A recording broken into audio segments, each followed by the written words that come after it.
3, 2, 1, 0. All engine running. Liftoff. We have a liftoff.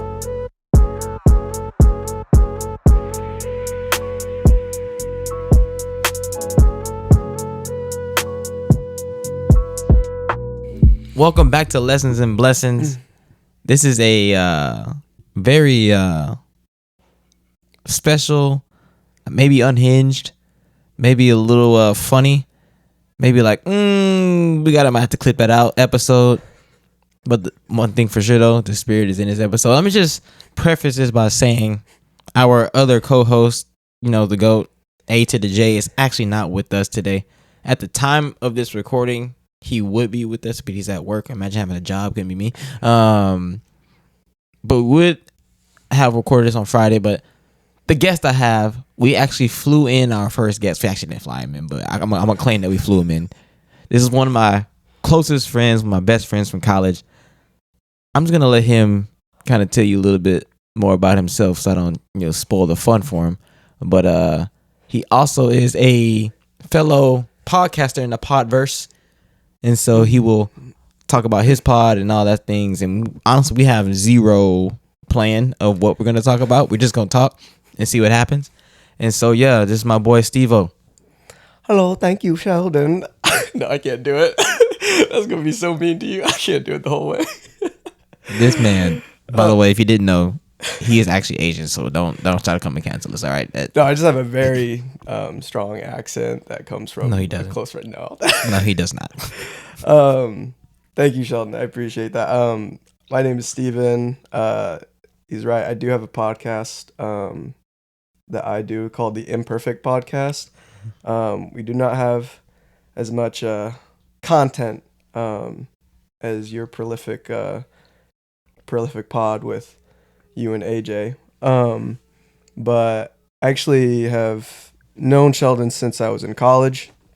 We actually met our freshman year playing tennis together. Yeah. And then we actually pretty much started following Christ. We were both basically started our journey in college together and have gone through so many ups and downs, so many conversations, so many we've caught each other's tears, if I could say that. For real. And then we've also celebrated so much together. By far one of my most favorite people on planet Earth that I know. Retweet. That it's just been honestly a blessing just to be here before we even get into this pod, man. Mm-hmm. Being with your community here, you see all the people you know. Man, it's been a blessing this weekend just to be received and getting to just enjoy people's presences. It's been awesome. Like, I actually really love what you get to be a part of, what you're creating here. Katie's all right. No, that's crazy. Sorry, babe, you're listening to this. That was not playing. That's on him. So you got to take that up with him. All right. It's like, nah, bro. Like, it's crazy because I think the first, I actually came to your space first. This was what, 2 years ago? Because I was still in school when I came up. I believe. Yeah. So you had came to Kansas City, and you had came to several times. Several times. Yeah, you had swung by my crib. You had also come to my young adult space. Our young adult ministry is called Paradigm. You can check it out on Spotify, YouTube. They put up sermons and whatnot, and it's pretty cool. And so this was around the time when UC's young adult ministry was actually just starting up, and that was one of your first exposures to a bigger young adult ministry and what it could be.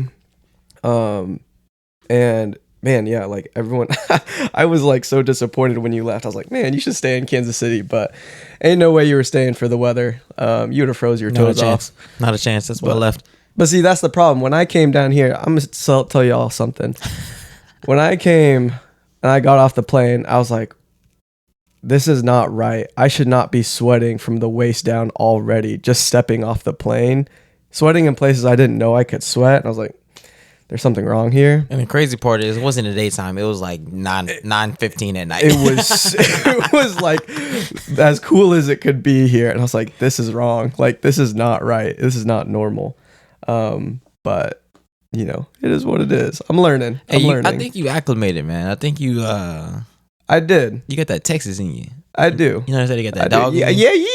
yeah. There it is. The stars at night are big and bright, deep in the heart. Come on, man. You gonna be singing on the way home, bro. I know you is. Yes. I know you are. Yes. Nah, but it's really, like I say, it's been a blessing for me as well, just to just have you in my life as a brother, man. We were just talking over dinner last night, and we're just having such a spirit-filled conversation. And I was just like, man, like there's maybe one other person here who I have that level of depth in conversation about.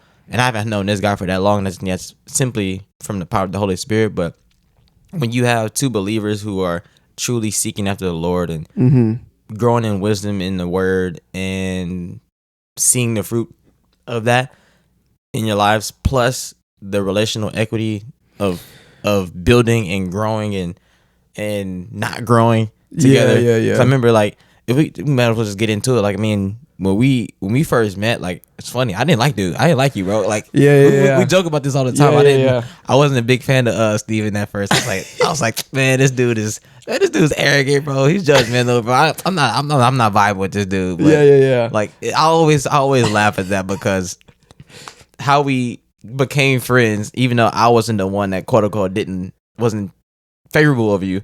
I was the one like, hey, bro, you trying to be sweet mates? Like, Yeah. That was in hilarious. college, I was like, okay, well, if I don't like this dude, the only way I can is join a shared space. Yeah. It's funny because I had always liked you, and I hadn't realized you didn't like me. And the time that you didn't like me, I was so uncertain of myself and so felt so out of place just coming out of like high school. Like, so I guess to give background to your listeners, I like was not super involved in school. Like, I was kind of a loner. I didn't have like, I had school friends, but I never invited them over.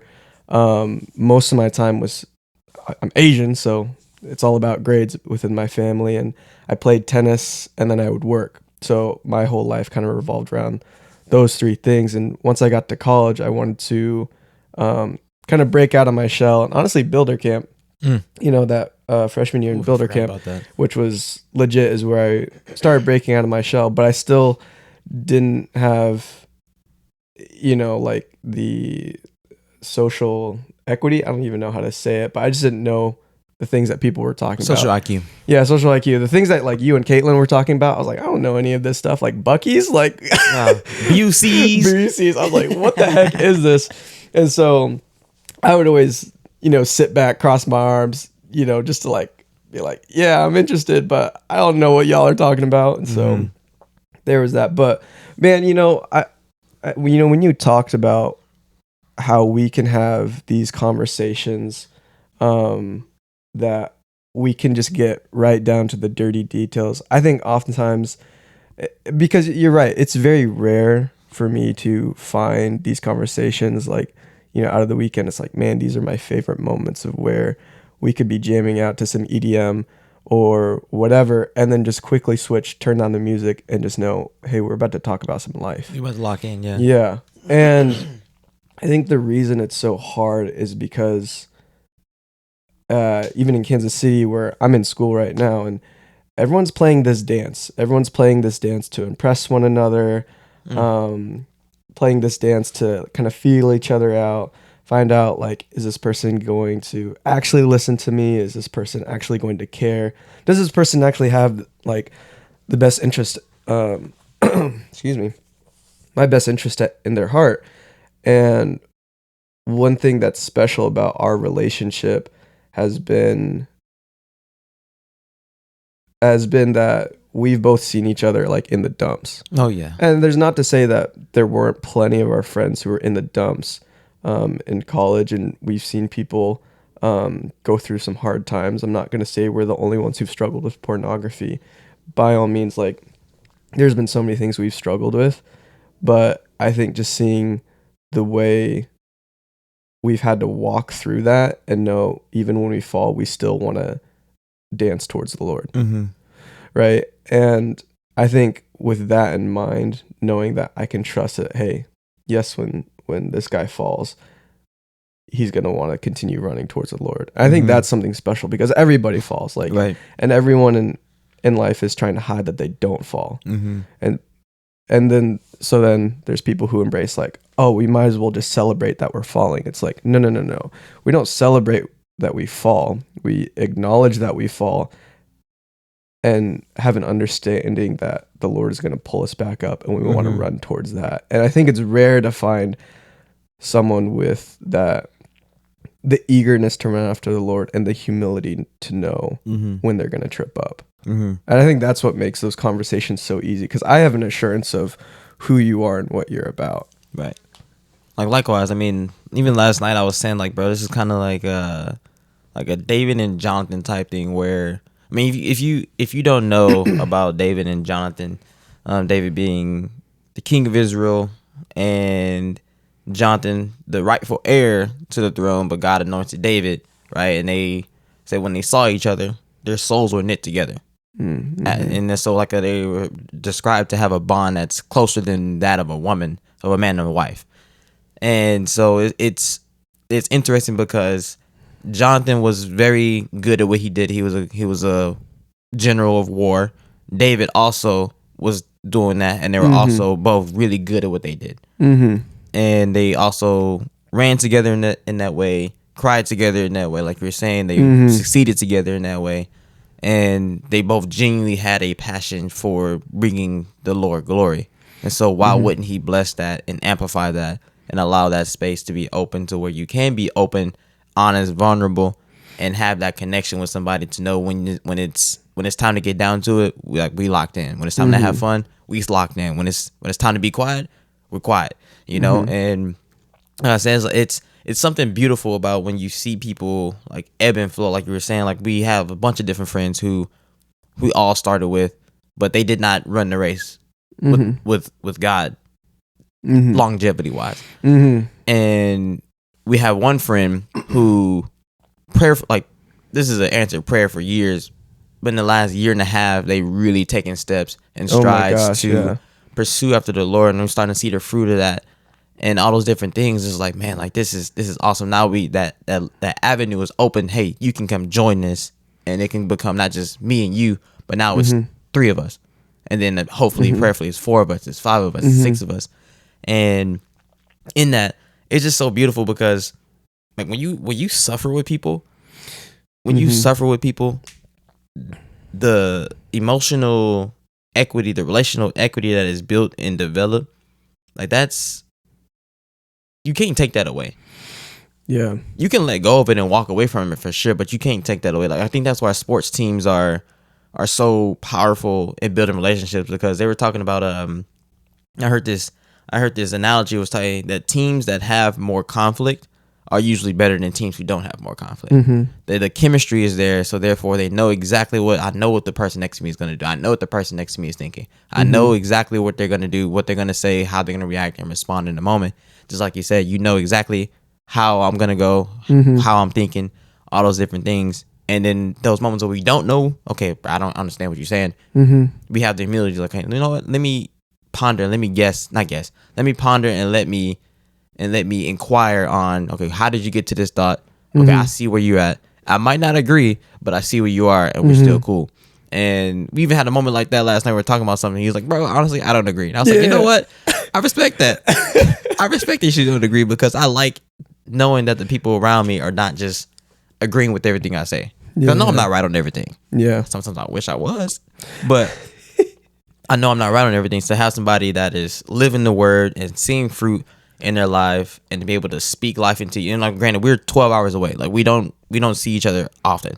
Right. Maybe when I was in Kansas, I don't see you ever. Right. Yeah. Like when I was in Kansas still, I could probably see him maybe once a semester or twice a semester at most. But once I moved to Houston, I was like, well, I don't know when I'm gonna see you again, bro. Honestly, like, yeah. And so having him fly down here, I was like, you know what, man? I didn't think it was gonna be. I knew it was gonna be great, but I didn't know it was gonna be this good.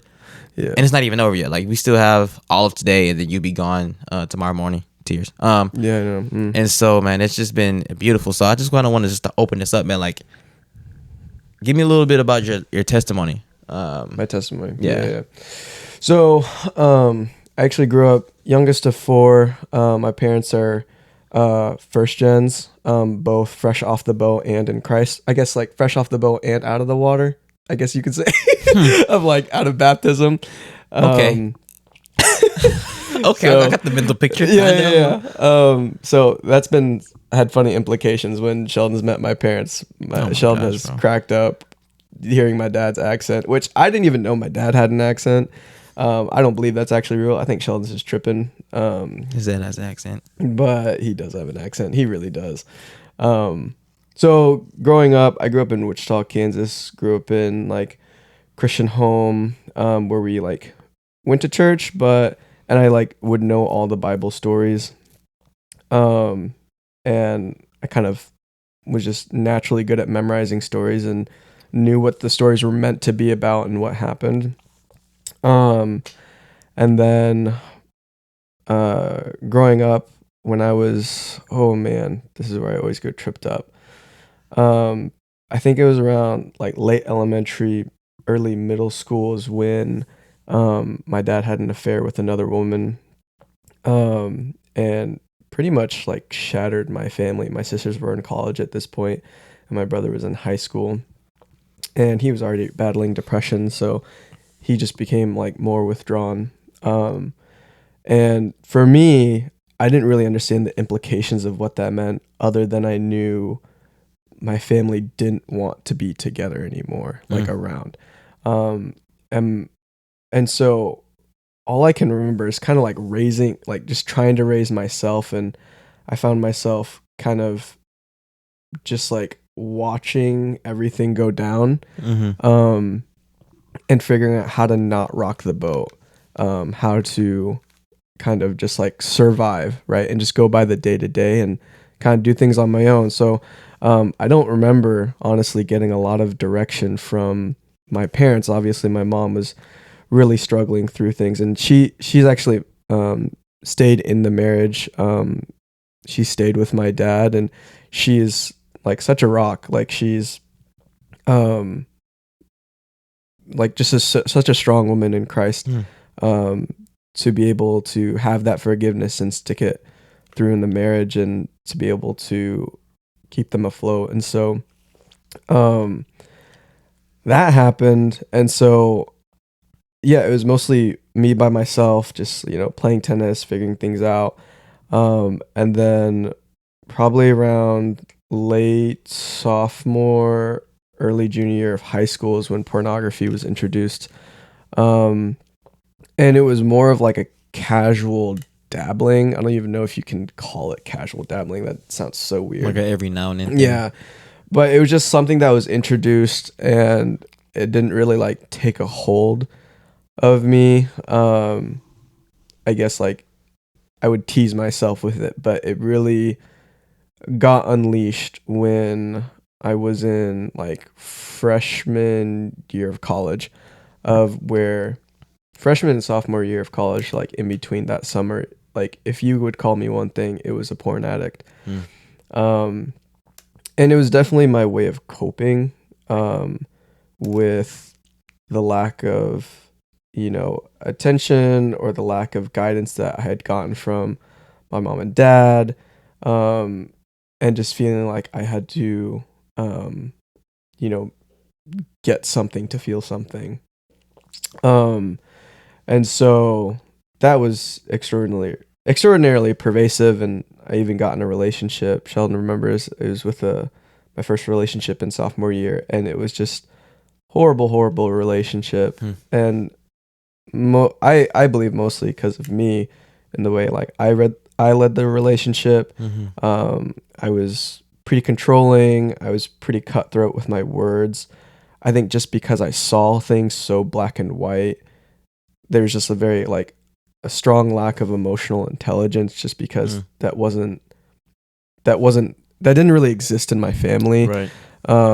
It's all very logical in an Asian household. It's like, hey, like, you do things to like move up in the world, family reputation type thing. You get better grades, you do good because you did that. You should be happy because you got an A. you should be sad because you didn't.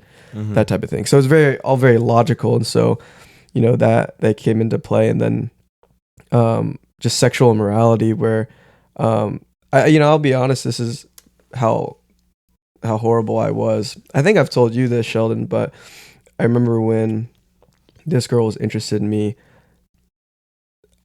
I remember saying to myself, yeah, she's cute. I don't know if I would see forever with her, but let's just see where this goes so I could have experience in physical intimacy for my future wife. Hold on now.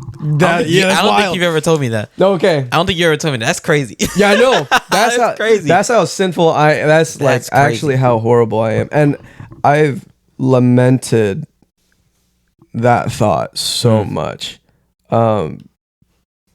Because I know how much it utterly tore her apart. Like how much it dictated the relationship and how I treated her. And that was really, really sad. Like it's probably one of my biggest it really is one of the biggest regrets in the way and how sinful I was and how sinful I can be.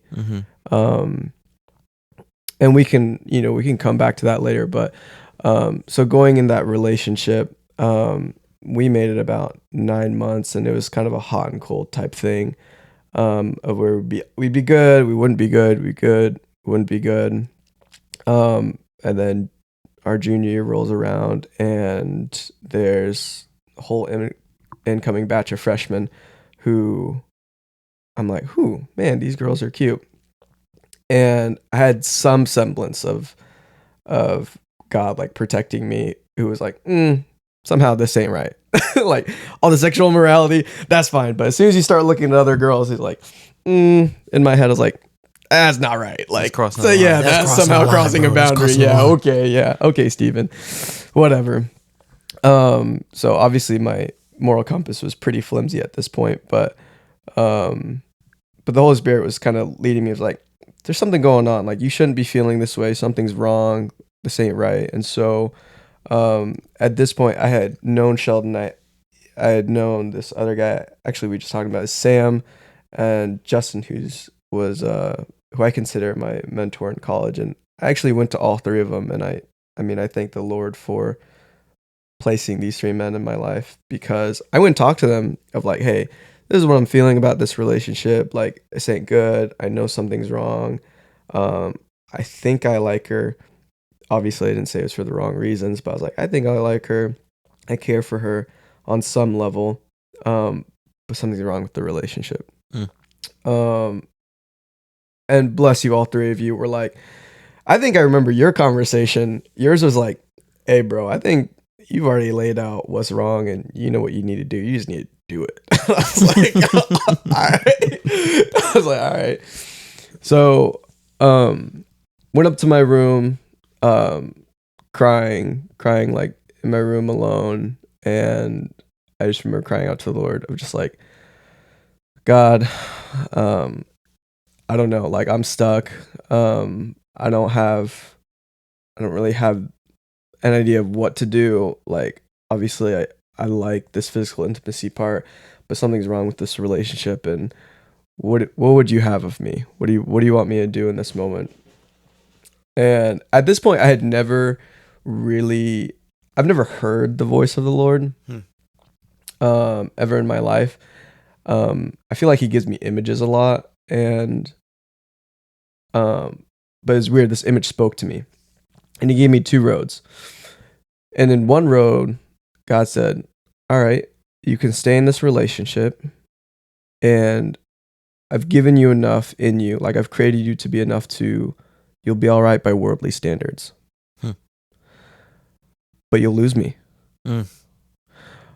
Or the second road is you cut this relationship off and you follow me. And I cried more. Rightfully so. That was heavy. When you said lose me, I was like, well, I felt that. Yeah. I said, okay. And so I said, all right, God, game on.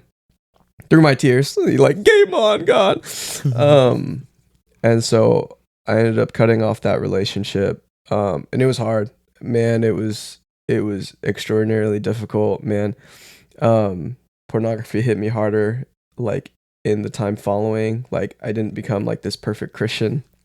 I was beside myself. Like, I was depressed because I was thinking about my ex. I would see her on campus with other guys, and I would still, like, go in my room and masturbate. I'd be like, man, like, this really sucks. Like, I can't believe I did this, and all these thoughts swirling around of just being completely disconnected from myself and what I thought I was. And so then I approached Sheldon about, no, I think it was after. So I ended up going and went on this mission trip. That's right. I think I remember going on this mission trip to Mexico. It was with Aviator, right? Yeah. And that was a really great trip for me to be able to disconnect. And it was kind of one of those things where when I'm on that mission trip, like, I could really feel the love of God, getting to work with, like, kids at this orphanage. Really cute. I loved it. And then it's like, as soon as I got back, it's like right back to port. It's like, oh my gosh. Crazy how that works. It's like, oh, this is the worst. But then I got plugged in with you at Impact, and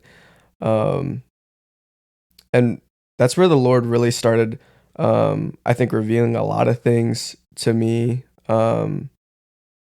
in myself, because one thing I really hate is hypocrisy. Saying, like, you're one thing and then acting in a different way. Yeah. And this is where, like, my friend Akko says, like, God has a sense of humor, and straight up, this is like him straight up laughing, because I know he put that in me of, I really hate hypocrisy. And then he's like, that was you, because while I was a leader, while we were leaders at Impact, I was still struggling with pornography, and I could not say that because I was too scared that people would judge me and not accept me as a leader. So I'd hide that away. So that was definitely a blow, but also a learning experience for me. And then COVID rolls around, and huge, absolutely huge, because it basically, the world stopped. And obviously, terrible thing my people did. Sorry guys, sorry world, bro. That's a wow. My bad. I told That's my crazy. second cousin not to spill the bottle, but whatever. You wild for that, bro. You wild for that, man. You need to leave. But it was actually such a formative experience, because it was a time of where I could actually lock in and say, hey, I've given the excuse of, I don't have enough time to spend with God. I don't have enough time to read the Bible, and now I have all the time in the world. So who am I really? What am I really about? If the world stops, I get to recraft myself. Who am I? And so we did this Bible in a year plan. Yeah. The Bible study. Yeah, the Bible study.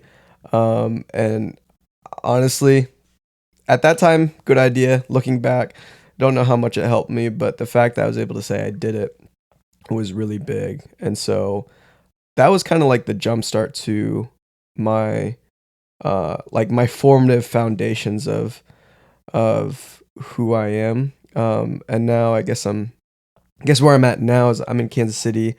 I've been leading a community group for about 2 years. And it's been beautiful. And other things I've picked up in terms of leadership and learning what accountability is, which was monumental and pivotal for me. And serving at my church called Abundant Life, serving at Paradigm, the young adults ministry. And then, just trying to do it big. Trying to do it big. Man, you said a lot, man. I wanna backtrack, 'cause I want to give you a little bit of a timeline here, like how we progressed through the years. And so what's interesting about his story, there's a lot of overlap with myself as well. We were really almost mimicking doing the exact same thing, but we're just two different people. And so Yeah, you black and I'm yellow. All right, bro. That's here we go. You need to leave part 2. This is over. Nah. But so you mentioned one first before.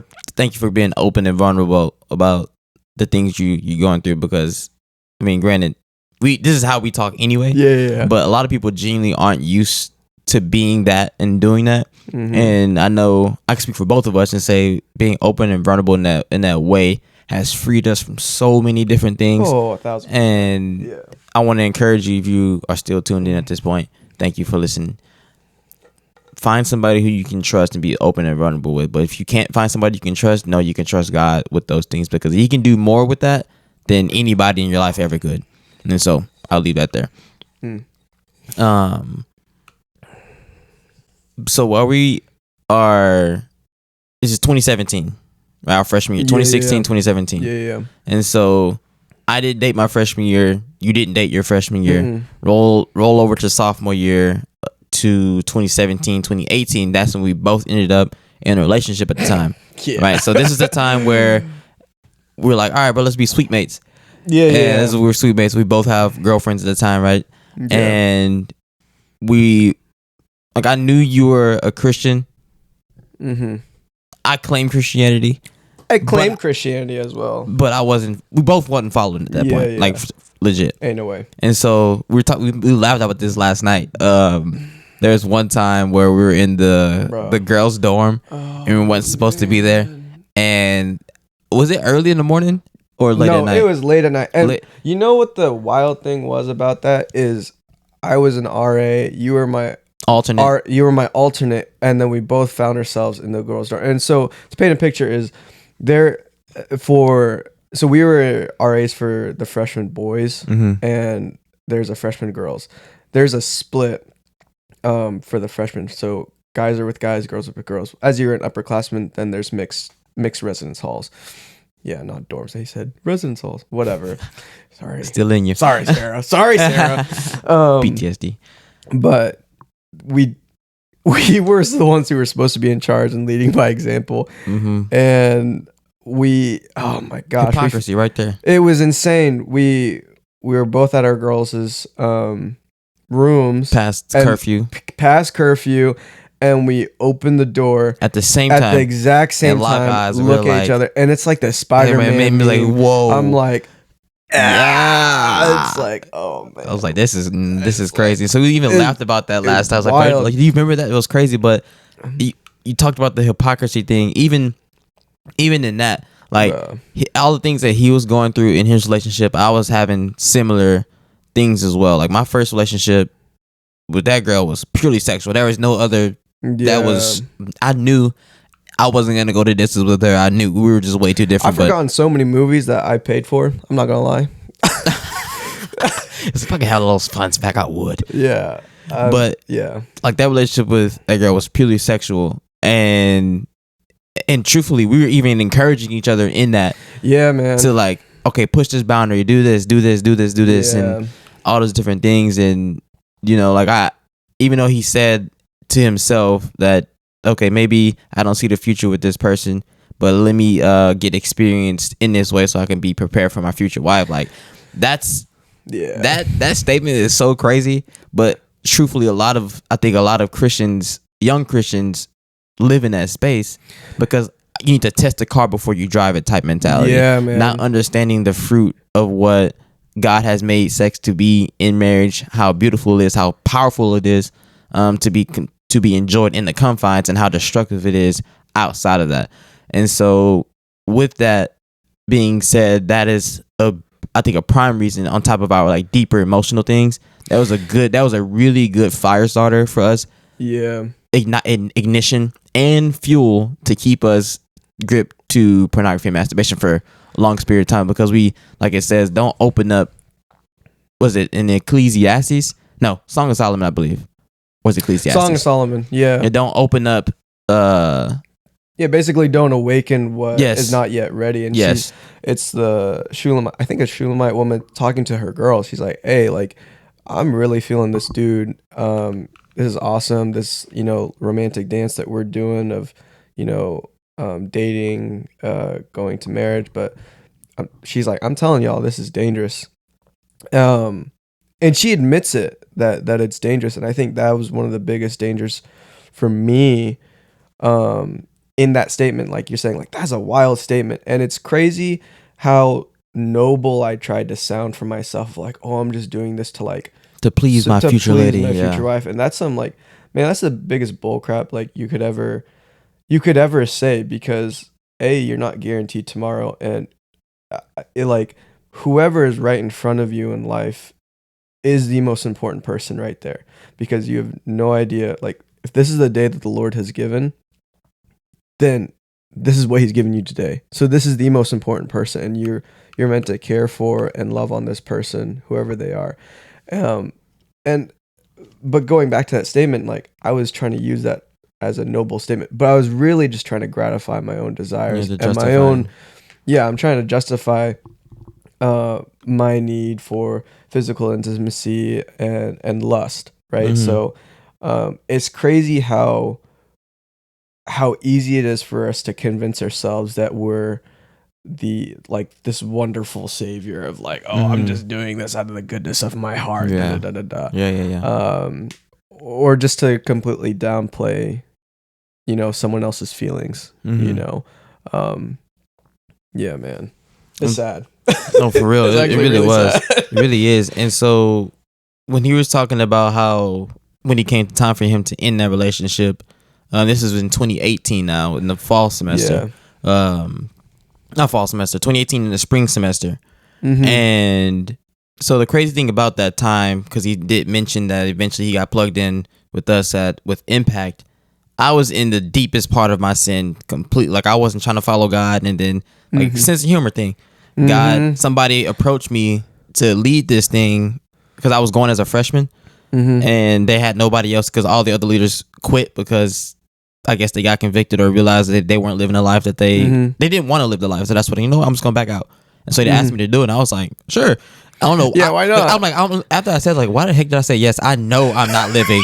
I know for a fact I am not living the way God wants me to live. And so I was at the crossroad, and at that moment I knew, okay, there's a line. There's a line that I cannot cross, and that's the line of like understanding. If I go past this line, I disqualify myself forever, because I know for whatever reason he put this conviction in me, and I'm like, I cannot cross this line. Granted, I was still struggling with porn, I was still struggling with masturbation, I was still struggling with fornication with women, and drunkenness was a huge one in college because we used to turn up. I ain't gonna lie to you, like it was bad. It was bad. I was just playing video games, bro. And I was the partier. I would go out and party and all that stuff. But this is 2018 now. Go to the summer. We're both still struggling like big time with that. And in 2019 we come back together like, bro. The 2018 fall, we're like, bro, all right, it's time to really get our life together and let's follow the Lord and all this stuff. I end up in another relationship. We still wilding. Also, it's still taking time trying to lead a college ministry as well, and we still going to that 2019. That goes on literally the whole 2019, right? Yeah. And then now comes 2020, what you're talking about, which is transformational, I think, for both of us. Yeah. Because that's just when you had pretty much that turning point. Okay, I need to figure this out. Yeah, man. And I can expound more on that because let me back up when we were in Impact. I think one thing that was huge for us and why the Lord placed us in that leadership role, and man, sometimes I wish I was less stubborn for God to teach me a lesson. The fact that I had to be such a cruddy leader for those while we were in undergrad, but like I really needed to be in that position to understand you are not the leader that you think you are. So you either step down or you create a new standard for your life to be a leader. Sit down and step up, yeah. Yeah.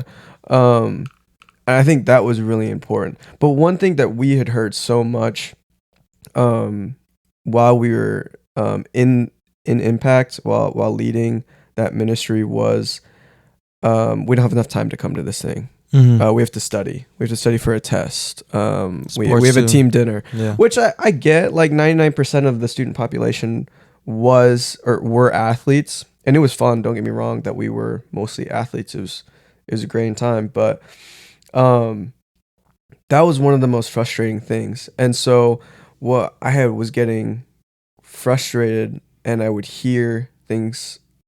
I guess what the Lord revealed to me in that time was, it's crazy how there were so many Christians who 20-year Christians, 15-year Christians, and you would ask them, what does the Lord say in the Bible? Like, oh, I haven't read that thing all the way through. And it's crazy. Or just, I don't know. Or I don't know. I don't know what the Lord says. What does the Bible say? Like, I don't know. And it's crazy because we had non-believers who are more dedicated to their earthly craft, to their degree, reading and studying to be a lawyer, a doctor, a dentist. Oh my gosh, bro. but studying, but like for those who are going to be like a neurosurgeon or in marketing, you understand the intricacies of how to put together an ad, how to understand people's dynamics and what their needs are. And so they would study books and take the time, but it was really easy for Christians just to slap a label on and say, this is what I'm part of. Mm-hmm. And that was frustrating. And I said, I didn't want to be that person. And so Yeah. Lord giving an opportunity for us to just sink our teeth into it, as bulky as it was at the time. And it was, I'm not gonna lie, there's definitely books of the Bible more I remember now than other ones, just because of some of them are really long and a lot about building a temple. But it was huge to kind of set us on that path of, or at least setting me on that path. And I have to give props to your dad, Manuel, who was kind enough to put us through a Bible study with him. We'd meet with him every week over FaceTime. And man, just the fact that he hardly knew me and was willing to sit down, teach the Bible, and hear his wisdom was, again, formational in how I share the word as well. Right, absolutely.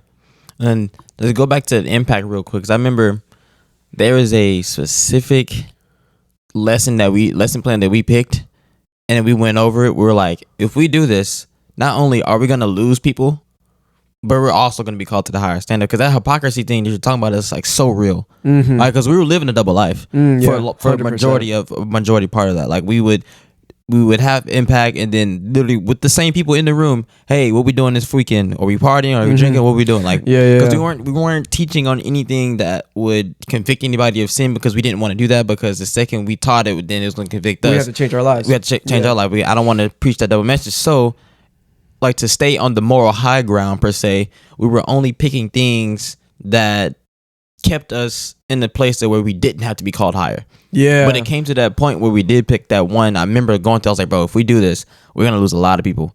And that's literally what happened, because it was the first and only time that we legit talked about sin. And we started calling things out, like sleeping with your girlfriend, boyfriend, and getting drunk and all these things and all these different stuff. And I remember doing this. I was like, man, I was terrified, because I led that week. I remember I led that week, and I was terrified to read the stuff that they had on this paper, because leading up to it, we were doing numbers, bro. Like we were getting a lot of people, because biggest thing in college ministry, if you have food, people gonna show up.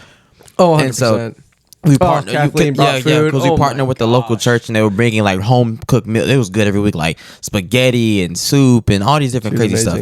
And so it got to that time we actually had to talk about that stuff. Man, bro, like I was petrified, not only for losing people. Like if I do this, there's no going back. And God knew exactly why we needed to be there. And something that we talked about, I remember this was in 2020, as we were going through this Bible study, we would talk and was like, man, like, bro, we've had that godly sorrow of like, man, God, we led so many people away from you unintentionally. Based off of our ignorance and our pride and our unwillingness to step fully into who you called us to be in that moment, in that space.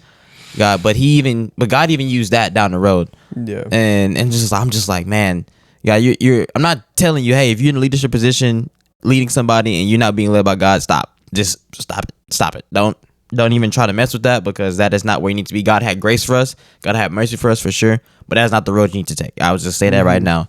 But in that, bro, I'm just like, man, it's crazy to think how far we've come and how we see the goodness of God in every single step. And in all of our disobedience and all of our mishaps and all of our falls and all those different things, how he has used those things for his glory to build us up, to put something in us, and so that we can then take that and now we can connect with people. Like, I know what it was like to be there. I know what it was like to be there. 100%. I know what it's like to be there. Yeah. And that's part of our testimony, and it just gets better every single day, bro. It's crazy though. Mm-hmm. It's crazy, man. Yeah, it's wild. It's crazy.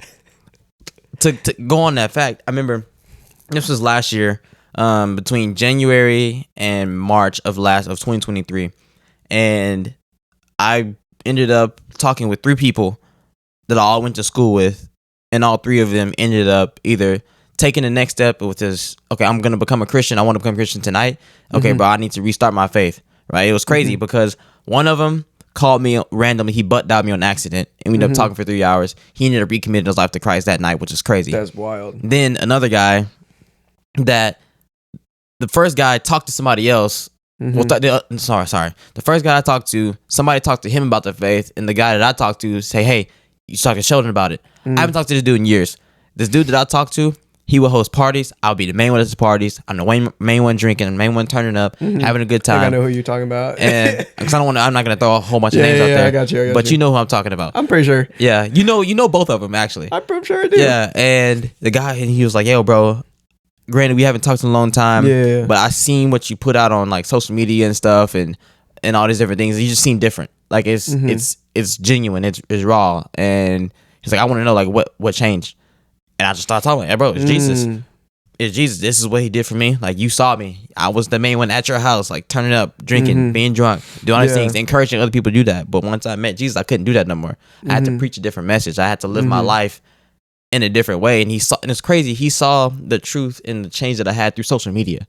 Like, I wasn't out here like saying, like, putting out videos about just preaching straight up. I'm just showing encouragement and doing these different things, and the things that I repost and all this stuff, like, that's something different. It's like, I want that. And we started talking about it. He gave his life to Christ that night, which is crazy.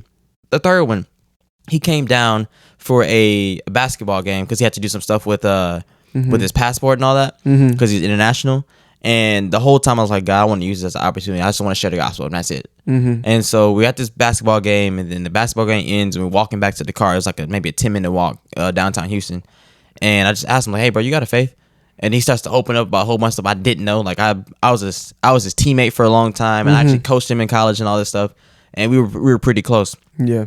And so we started talking about it, and he's just like, Sheldon, bro, like, I don't know what it is, but since you left Kansas, you're a completely different person. Like, it's that last semester in 2022, coaching that team, I was somebody completely different I wouldn't say I had to be, but I became so I can make it through. It was like extreme self-reliance, but somehow by the grace of God, I made it, right? Then you say, now you just seem so much more at peace. You have so much joy. Like it's like, it's infectious. Like, how did you get that? Yeah. Prime opportunity right there. I was like, bro, everything that I'm experiencing, like, granted, you saw me. We were going to clubs together. We were buying drinks when we weren't supposed to. We were doing all this stuff. I was encouraging you doing this, inviting you. But you felt the change. I'm just like, and then same thing. He gave his life to Christ that night. That was all in a 2-month span, which is crazy. I was like, whoa, okay, God, what's happening? And God was like, hey, if you simply just live by the way that I'm calling you to do, people will see the change that I put in you. And even though they're being drawn to you, they're really being drawn to back to myself. And I saw that, and I was like, God, because those are like alley-oops. It's like, I did all the work. I've ripened their heart. Their ears are already ready to hear. And I'm just loud enough to you, bro. All you gotta do is to speak, because how else would they know unless we open our mouth and say it? And so, bro, like, how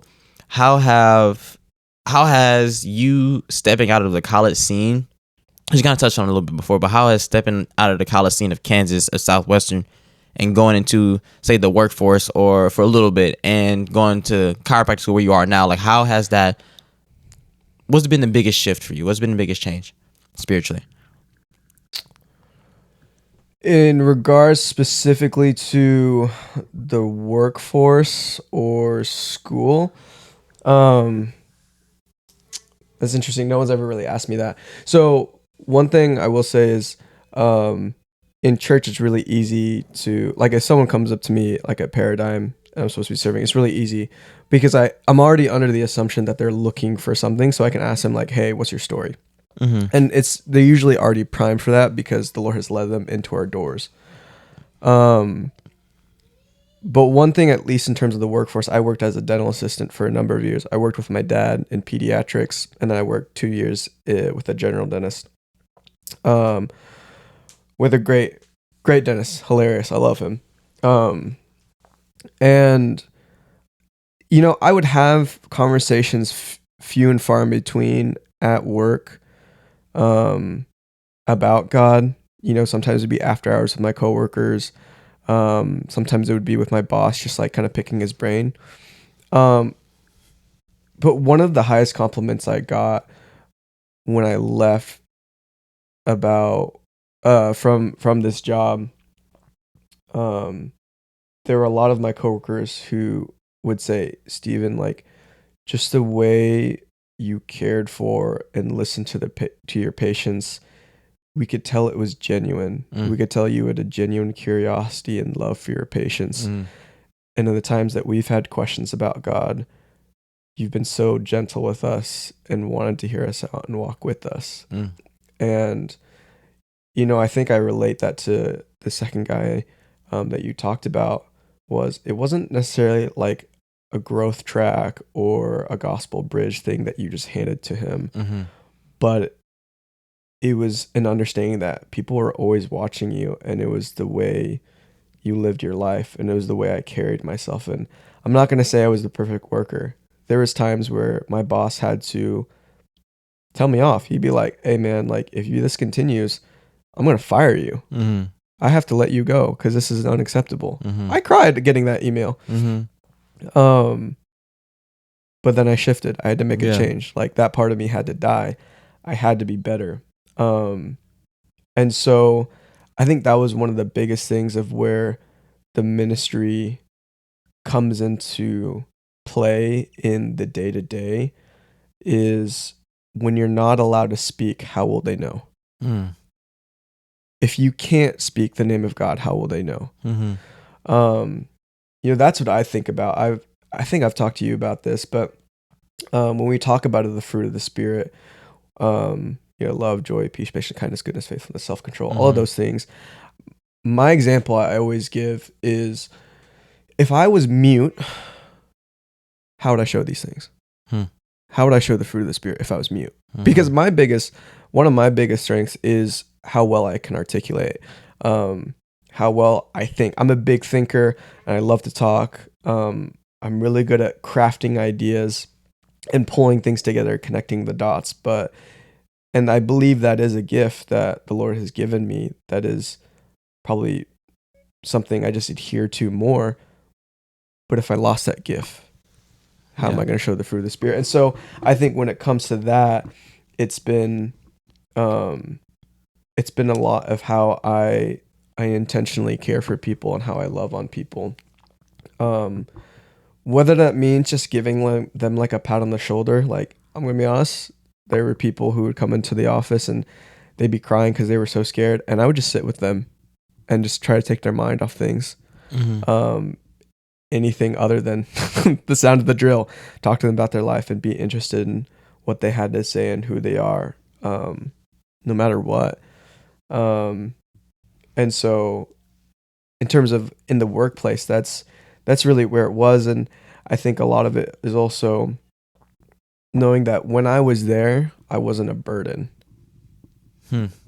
And I think, man, that was crazy. My mentor now, his name's Daryl. Love you, Daryl.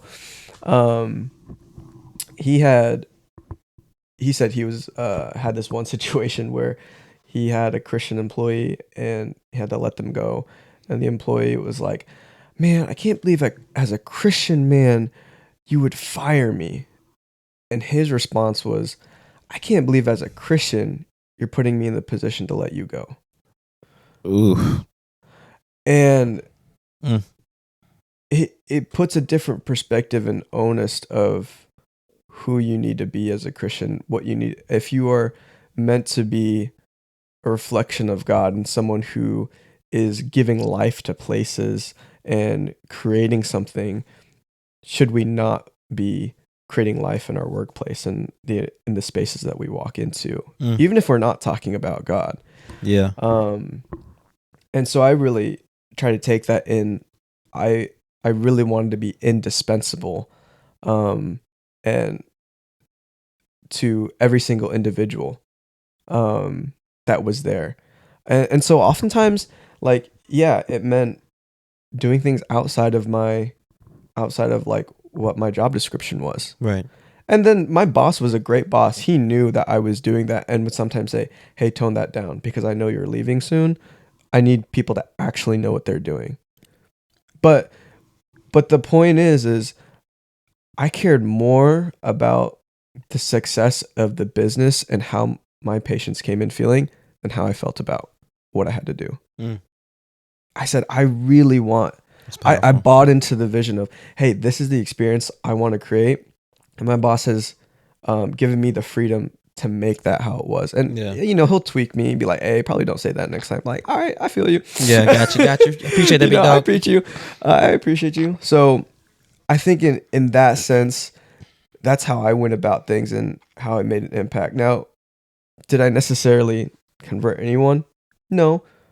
But one of the highest compliments that one of my coworkers gave me is she said, because of how faithfully you've been serving, it's challenged me to be more interested in my faith.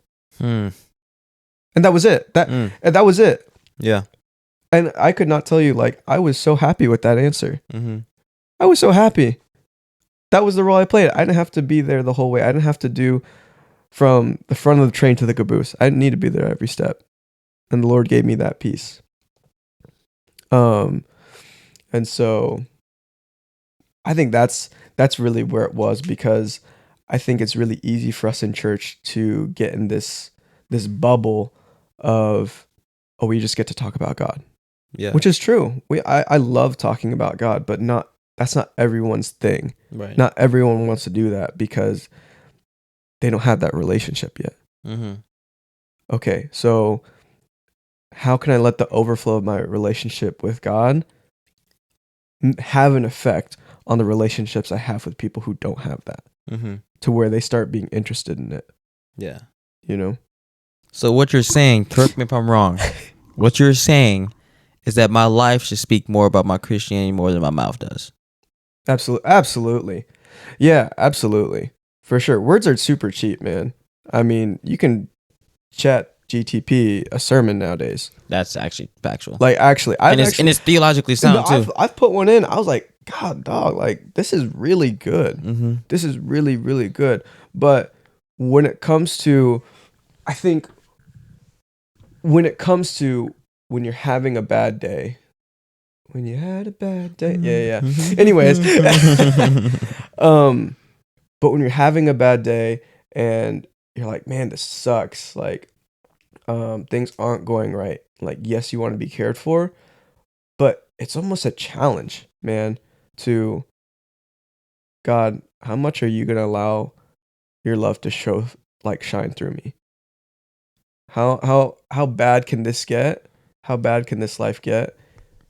And I can still push a little more to still love on someone. Like, words are super cheap. We're like, yeah, I'll love you.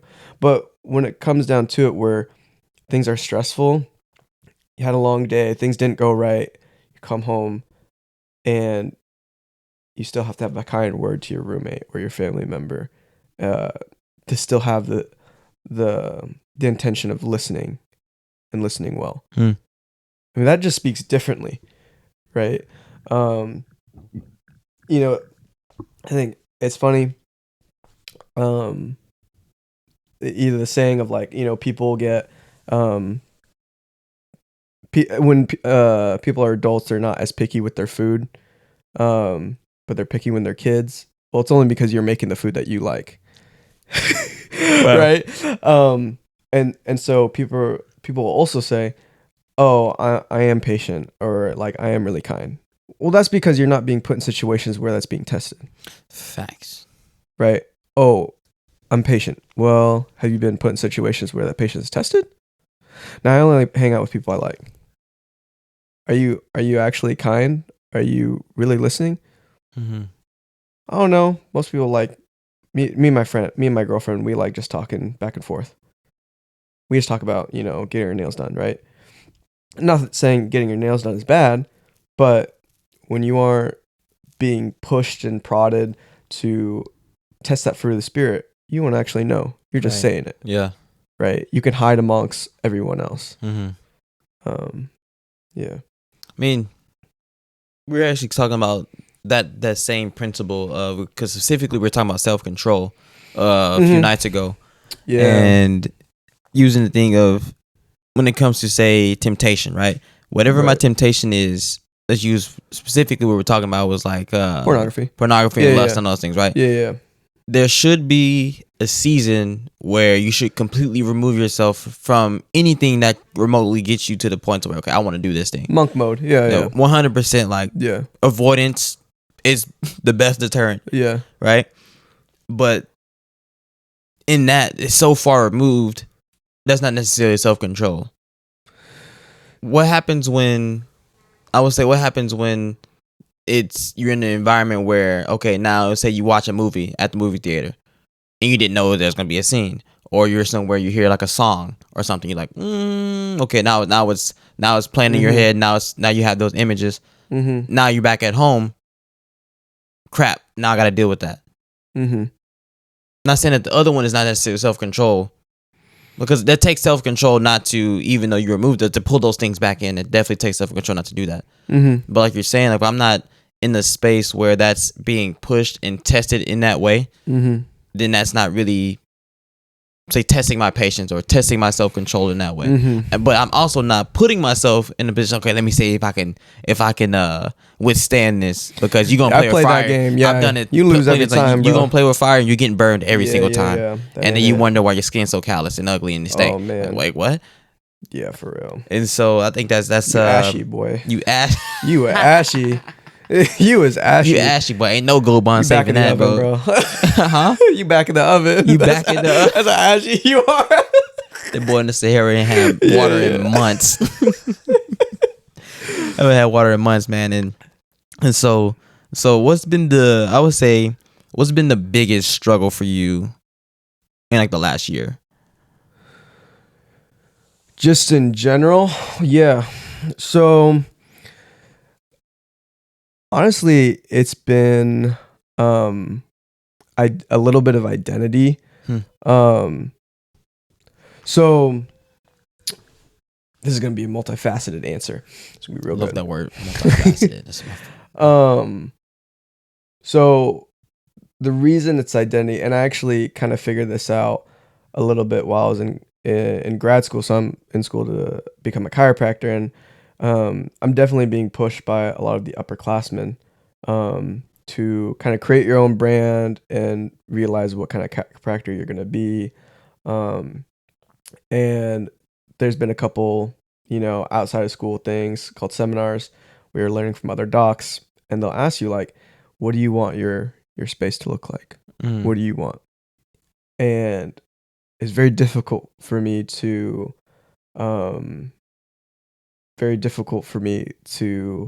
say what I want. Because I don't give myself the opportunity to say, hey, I want this, or I like this. So when someone said like, conjure up a picture of like what your ideal space is, it was black. I didn't have anything. Not because I wanted it to be black. Like I didn't want like black walls. Yeah. Just come creeping out of the darkness. Sensory deprivation chiropractic. Yeah, that helps. You don't know what I'm gonna adjust, but I'm gonna adjust eventually. Surprise! Like what? No. But it was a thing of I didn't know, and part of that I think comes from, again, a little bit of my childhood is a lot of the way I've organized my life and the way I've organized how I walk through the world has always been a kind of like a dance to see what do other people like and how can I mirror that so I can integrate myself cleanly, so I don't rock the boat, that I can make other people happy. Yeah. And so I take on many different faces, and many different masks. And not to say putting on different masks is a bad thing. Sometimes you do need to do that, right? like, for example, I love wearing flip-flops. Doesn't mean I should wear flip-flops everywhere. I should probably dress up a little differently, for like a wedding or something like that. It's not appropriate for the occasion. Yeah, understandably so.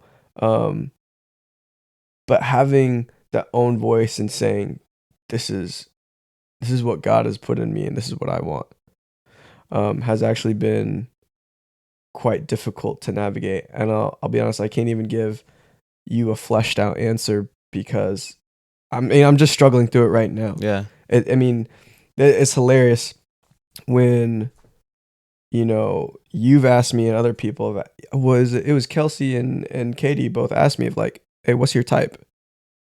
Like, what's your type of girl that you're attracted to? Mm-hmm. And I was like, I don't know. I haven't asked myself that in so long.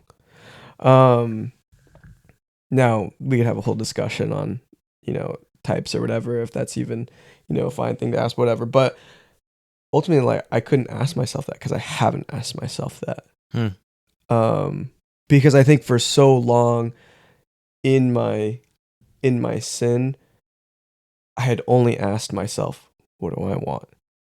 In regards to like pornography. Mm-hmm. What do I want? What do I want? What do I want?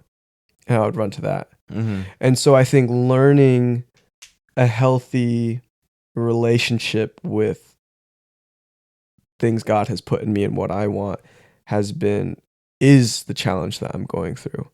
At least for me personally. And so I think that feeds into kind of the damage that has been done as a kid, and how I've come to walk through the world, and how I relate to people or lack thereof. Yeah. So, yeah, that's what I would say.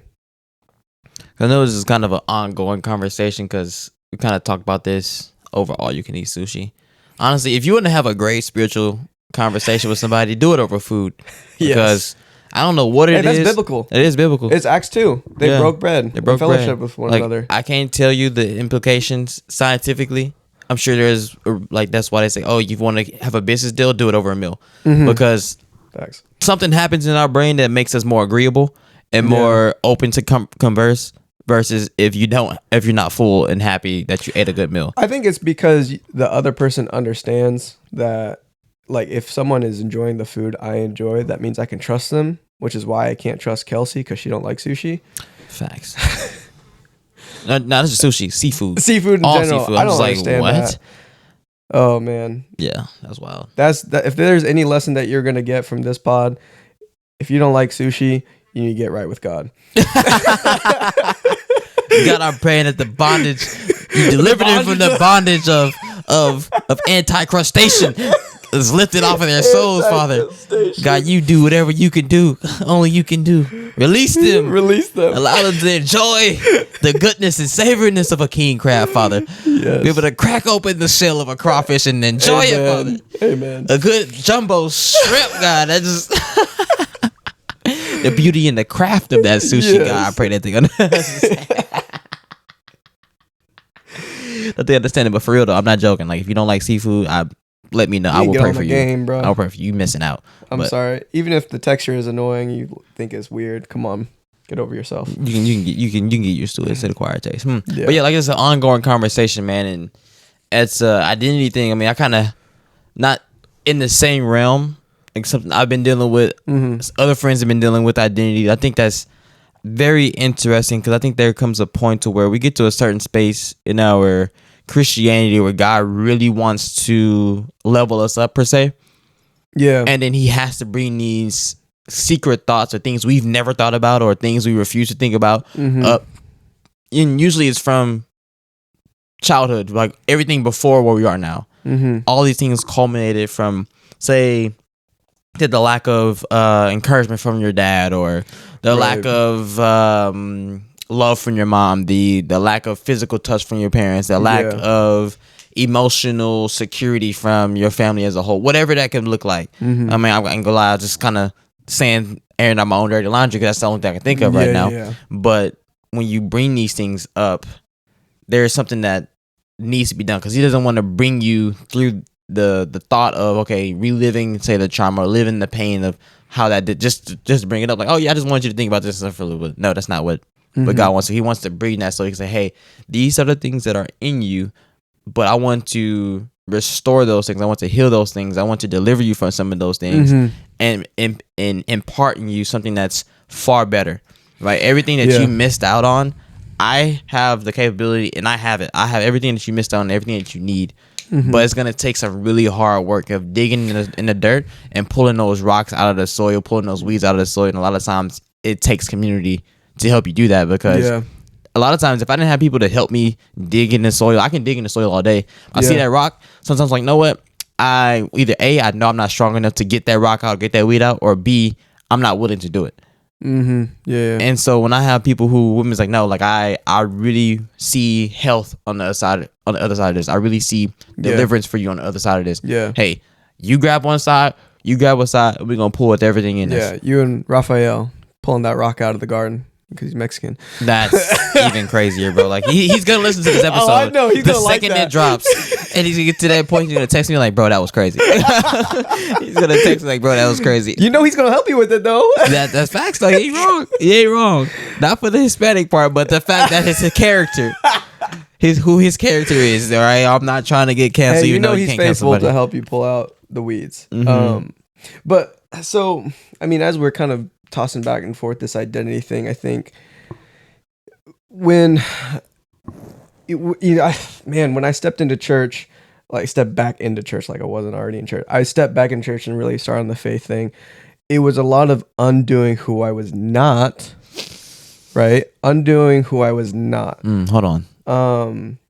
And removing the things that are not who God created me to be.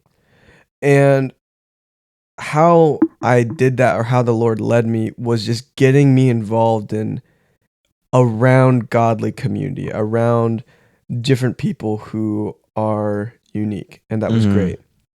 And so, I was leader of a community group. I was serving, as a greeter. We call it curbside, dirty curb. Let's go. Dirty curb. I'd be working that corner. That's crazy. I say that every week. That's every hilarious. Tuesday. Yeah. That's hilarious. And it's been great. It's been cool. Putting myself, I've served high school, I've served middle school ministry. I've done all of those things. I've sat one-on-one with guys, and I've learned so much about myself, whether honing in on skills or pushing away things of my past. Like, I've definitely seen my dad's personality in me when I've talked to guys, and I've been like, all right, that was not right. Like, but I've also seen his personality shine where I'm like, no, this is actually really good. So all of those were good things. And there comes a point where I'm spread out so much that I'm like, I just got to hone in. And I think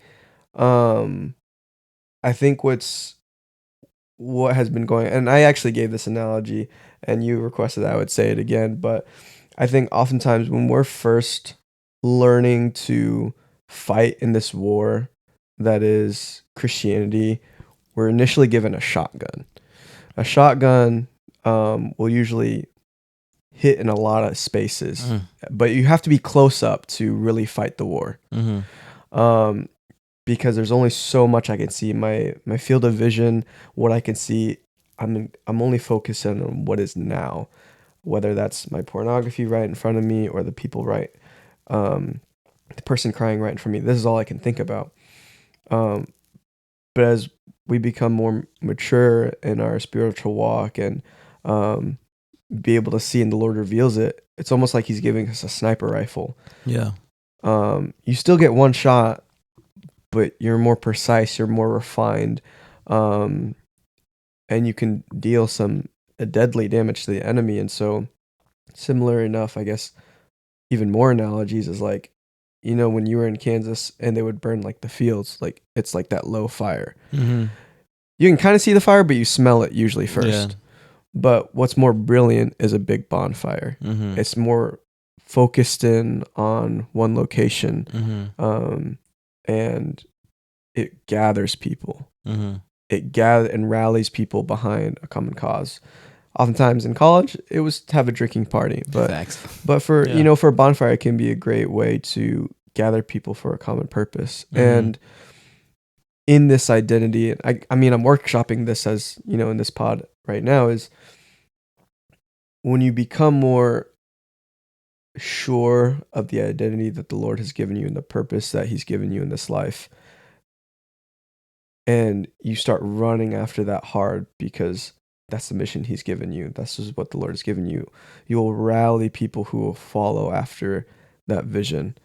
And you will create something beautiful together off of that vision. And that's what makes us I think that's what makes us different parts of the body.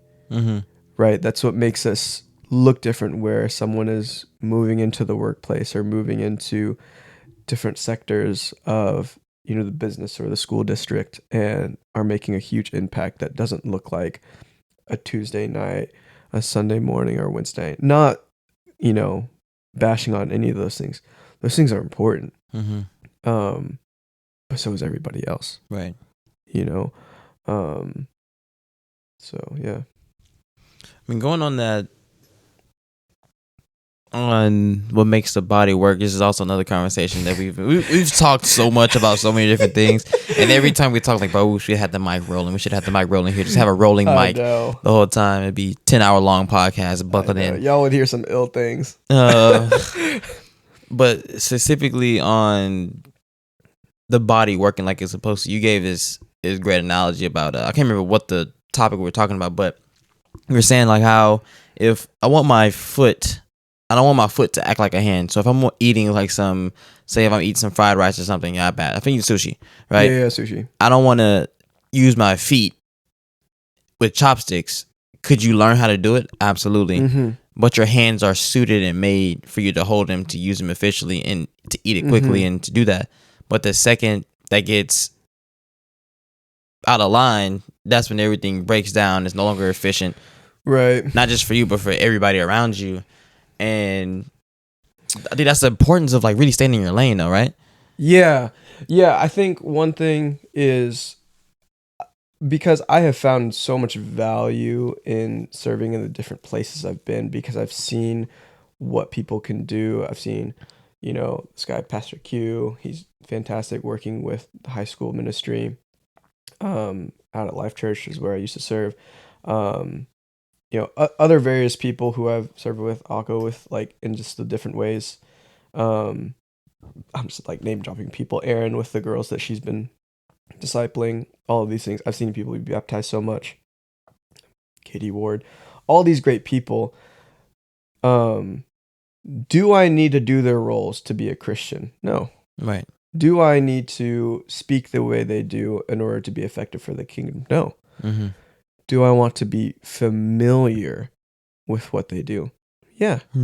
Because even though my role as the foot is not the same as the hand, it's important that the foot understands the role of the hand so it does not become bitter when the hand is not doing the role of the foot. Bitterness seeps in really quickly when the body doesn't take the time to understand the condition, the role, and the purpose of the other parts of the body. And yeah, it's just important for the body to be integrated. So because I think in today's church, we are pretty fragmented with denominations, or this is my church, that's your church. We have this, we have that, you have this, you have that, all of those things. And yeah, like for me, getting to visit your church and your community has been awesome. It's been fantastic.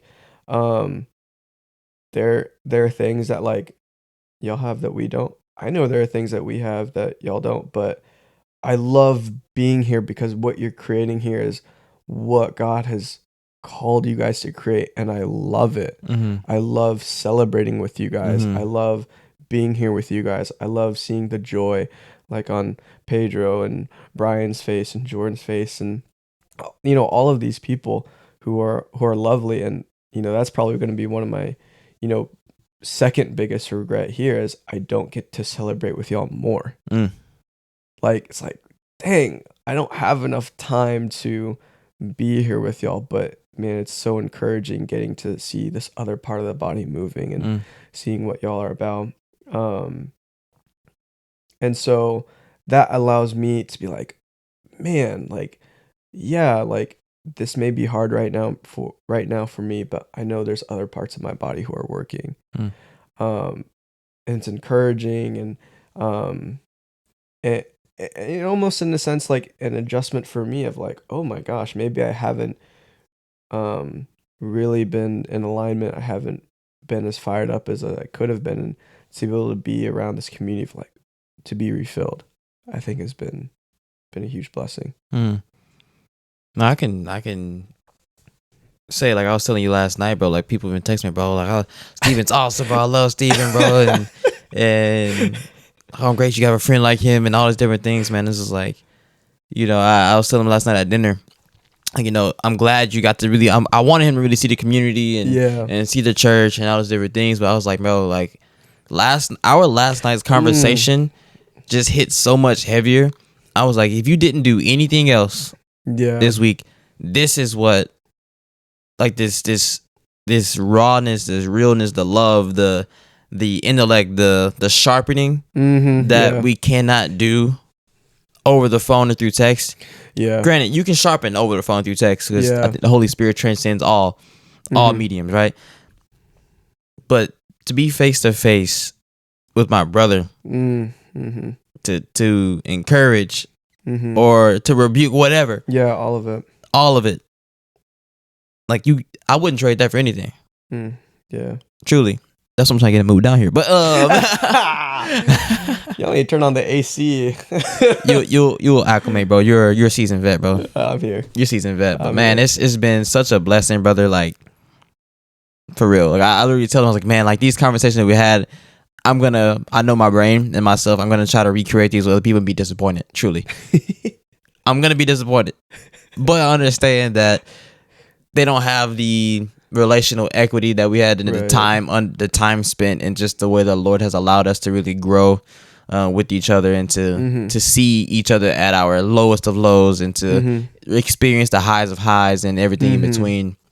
I don't want to compare that, and I know I can run into that. Like I remember even when I came to Paradigm, when our ministry was maybe seeing 15 people, 20 people a night, and y'all are pushing 100 a night, and I'm just like, man, this is awesome, bro. I can't wait for us to get here and have groups and have this big old building full of people worshiping God. Like it's just gonna be awesome. It's gonna be incredible.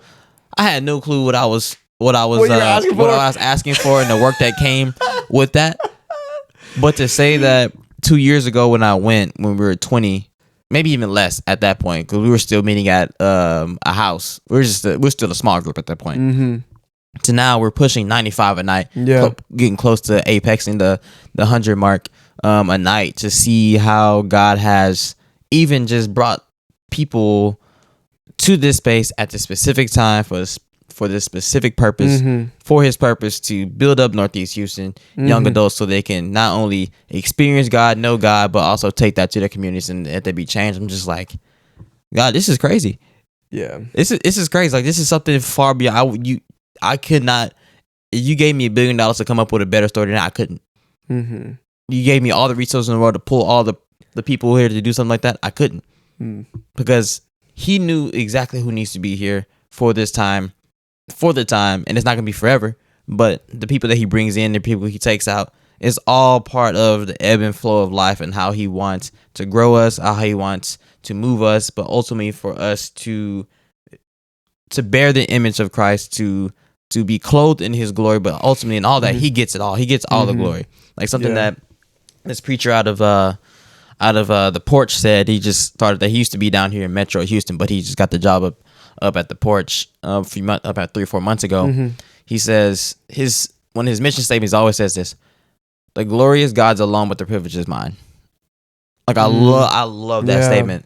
Like the glory is God's, but the privilege is mine. To understand that, yes, I don't deserve glory. I'm not even in my humans. I'm not even capable of receiving glory. Like I'm not built to receive glory. And the Bible tells us to give praise where praise is due. We should outdo each other in giving honor. That's what it says in Scripture. Right, yeah. But to say the privilege is mine, I take a certain level of ownership. Like, okay, God, you have allowed me to take part in your plan in such a way when you didn't need me to do anything. You knowing all of my faults, all of my shortcomings, all of my wishy-washiness, all my frivolity, all those different things. I'm just like, and you still say, hey, I want you to run with this thing with everything in you, because what I've placed in you is greater than what you can do and what you can think for yourself. This is like, trust in me, bro, bet on me. Yeah. And to see how you have bet on God all throughout the, I'm getting close to like 6 years I've known you. Yeah. 6-7 years I've known you, man. For real. It's truly been a blessing to see how God has used you incrementally in my life, but incrementally in the lives of others as well. And how, you know, when you go into a room, you just light up the place, man. Like you Well, skin tone, you know, all we're right, working brother. on it. All right, brother.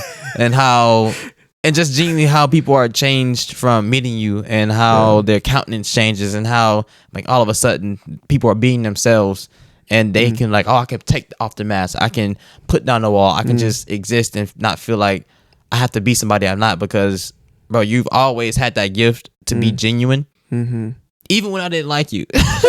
Even when I didn't like you, you still had to get to be genuine. Because I remember watching you, bro. Like we used to have this game lounge in college, and he was in it before I was. I didn't even know it existed. I thought it was just like this some mythical legend. Like, bro, people talk about a game lounge, but nobody ever knew where it was. Yeah, well, I knew it. And so it was literally in the basement of our main building, tucked away with some of the best internet. It was great. It was incredible. Once I found out about it, but like once I got into that space and got acclimated and all that, just kind of watching you, how you interact with everybody else, and how like they were drawn to you.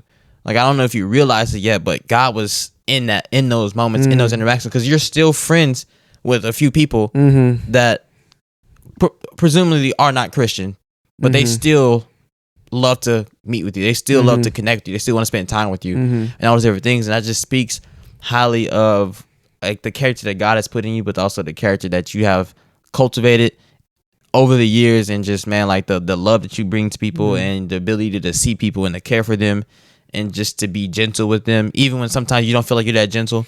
Like, like a lot of times, even this week, I would listen to how attentive you are. Like, for example, if you want a life hack for anybody to genuinely like you on the first time to meet you, simply just look at them. Don't look away when they're talking to you. Don't be on your phone when they're talking to you. Just give them the body language that you're actually engaged in the conversation. There's 99% chance that you can probably say something crazy. They're probably like, okay, that's not that bad, because you like you're watching. You're looking at me. You're listening to what I'm saying. Like that right there, just looking at that was encouraging to me. I was like, okay, that's something I can I should be working on, because I can be distracted. I got sometimes the attention span of a gerbil, but to lock in on conversations and on people, to actually hear what they're saying before you speak is paramount. I mean, that's what it says in James, to be slow to speak, slow to anger, but quick to listen. And you've cultivated that. You've lived that verse out, bro. And I think it's served you and the people that God has placed in your life so much. And man, like, you're a huge encouragement. I can't talk. You're a huge encouragement to me, brother. Like, I respect you greatly. I respect your opinion and all these different things. Like, I've shared these things before, but like, it's true, bro. Like, I love you, man, and like I can't wait to see how God is gonna use you in the chiropractic world, wherever the heck you end up. I don't know. The sky's the limit. Hopefully, it's Houston, Texas. But you know, God, you do whatever you do whatever you're gonna do, and God, I'm just thankful, man. Like to have somebody like you in my life, man, to be able to speak truth and to see, and not to. Granted, there are times where we got to be stern with each other, but 100%. It's always received in love, even though it's the one thing that we definitely don't want to hear. Like, I don't want to hear this at all. Yeah. But it's something every single time it's like, you know what, bro? I hate you so much for saying this, but I need to hear it. Yeah. And because of that, even though I hate you, but I love you even more. Like, it's crazy how that works, bro. And I just say, man, our time is not yet done. I don't even know if it's still recording, because you still got. Oh, we're still going. We're still going. But we can keep going. But I don't know if the software going stop us from recording. I think it starts at 1:30. We're like 1:28 right now. Okay, we're close. But yeah, man, I just want to give you some honor, man, and just say how grateful I am to know you and to call you my brother, man, and to do this life with you, even though it's 12 hours away. But yeah, man. No, I received that. Thank you. Most definitely, bro. I love you. Love you too, bro. So actually, we're just gonna go ahead and just stop the episode right now, man. And I just pray that if you're listening to this, I pray that you find somebody in your life and pray that you can find somebody who you can genuinely knit close to your soul and don't have any fear that this person does not have the best interest for you, because they're always going to point you back to Jesus and not trying to point them back to themselves. And so this has been Lessons and Blessings, man. Thank you for coming on and sharing part of your story, brother. We probably would definitely do a part 2 to this, because there's so much more we need to talk about that we didn't get to talk about. Yes, sir. And so, God, just thank you for this opportunity. Thank you for this space. And this is it. And so this is Sheldon. This is Steven. Love y'all. Stay wholesome. Be blessed. Win today. Peace. Peace.